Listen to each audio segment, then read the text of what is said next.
بسم اللہ الرحمن الرحیم۔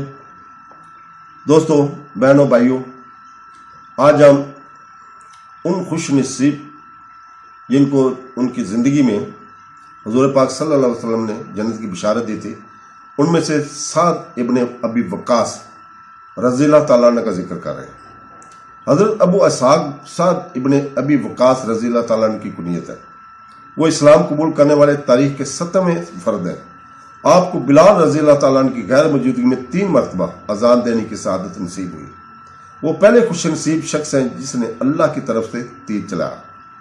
اس بنیادی طور پر 636 عیسوی کو فارسی حملے کو آگے بڑھانے اور کنٹرول کرنے کے لیے یاد کیا جاتا ہے، اور اسے 616 اور 651 اس میں ایک سفارتی دورے پر چین بھیجا گیا تھا۔ سعد رضی اللہ تعالیٰ عنہ نے بدر کی جنگ میں بے مثال بہادری کے ساتھ مقابلہ کیا۔ جنگ احد کی ہولناکیوں کے باوجود حضرت سعد رضی اللہ تعالیٰ ان لشکروں میں سے تھے جنہوں نے رسول پاک صلی اللہ علیہ وسلم کے دفاع کے لیے حکمت عملی وضع کی۔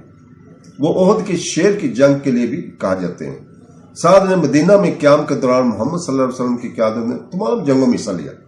سعد 636 میں جنگ قدسیہ میں اپنی قیادت اور ساسانی دارالحکومت کی وجہ فتح کے لیے مشہور تھے۔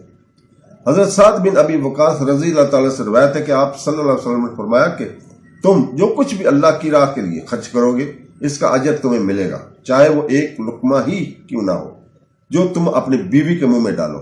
حضرت سعد ابن ابی وقاص کی قبر، جسے بعض اوقات میں مقامی طور پر اسلامی بابا کے مزار بھی کہا جاتا ہے، چین کے شہر گوانگزو میں ہے۔ اس نے اپنا عقیدہ چین میں پھیلایا، جہاں آج تک ان کی عزت کی جاتی ہے اور منایا جاتا ہے۔ وہ رسول پاک صلی اللہ علیہ وسلم کے ابتدائی اور معتبر ترین صحابہ میں سے تھے۔ تو دوستو، اس کے ساتھ ہی ہم اختتام کرتے ہیں، تو دعا بھی کرتے ہیں اللہ تعالی ہمیں سیدھے راستہ پہ چلنے کی توفیق عطا فرمائے۔ آمین ثم آمین۔ اللہ حافظ۔